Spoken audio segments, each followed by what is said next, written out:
In this video, I'm going to tell you all about my planer flip cart so you can build one and save space in your shop too. So let's talk about the measurements and the materials that I used right now. So the height of the cart is actually 34.5 inches from the floor to this surface here. The width of it comes in at about 23 1/8 all in from edge to edge.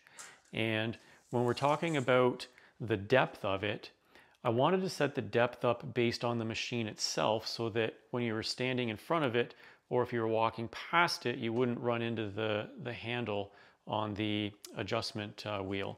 So what I ended up settling on was 27 inches from the back of the cart to the front of the cart.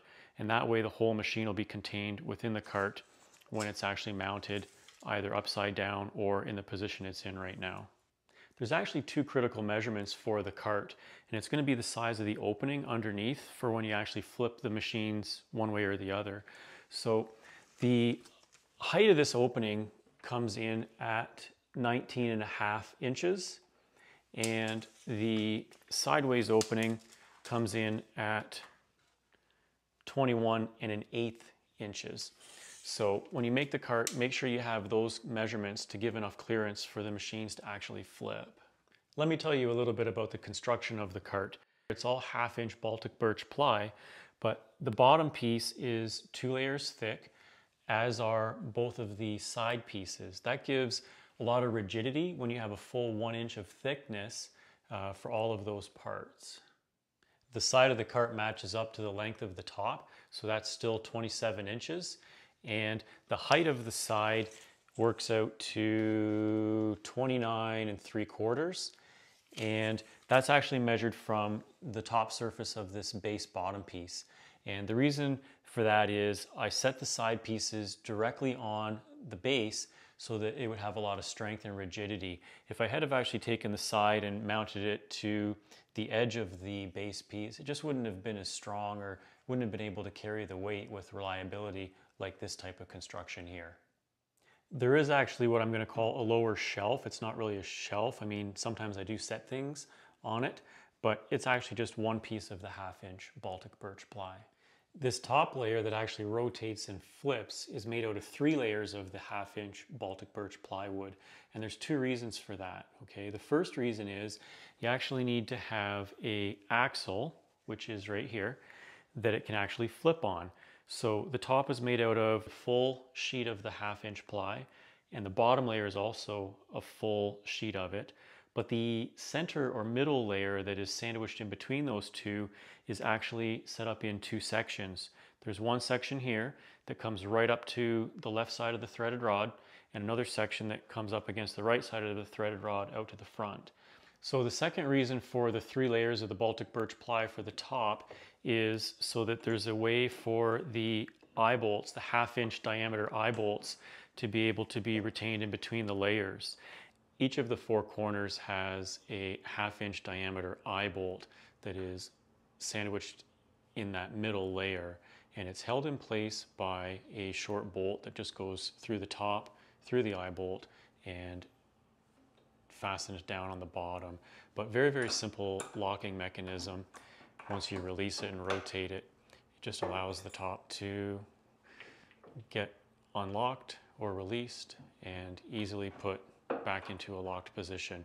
And when you screw that nut on, the lock washer, using just finger tightness, prevents that from loosening off. So the threaded rod goes all the way from one side all the way through to the other in that middle layer of the top, and it's fastened very simply using a nut, a lock washer, and 2 flat washers. The flat washers allow a couple things to happen. One is enough space in between the 2 pieces so that they don't scrape one another during operation of the flip. And the other thing it allows is for you to tighten down on the nut on each side so that the whole cart doesn't rack and it stays perpendicular to the ground. Now, when you flip the machines, super easy. You're just going to get the eye bolts into that position right there.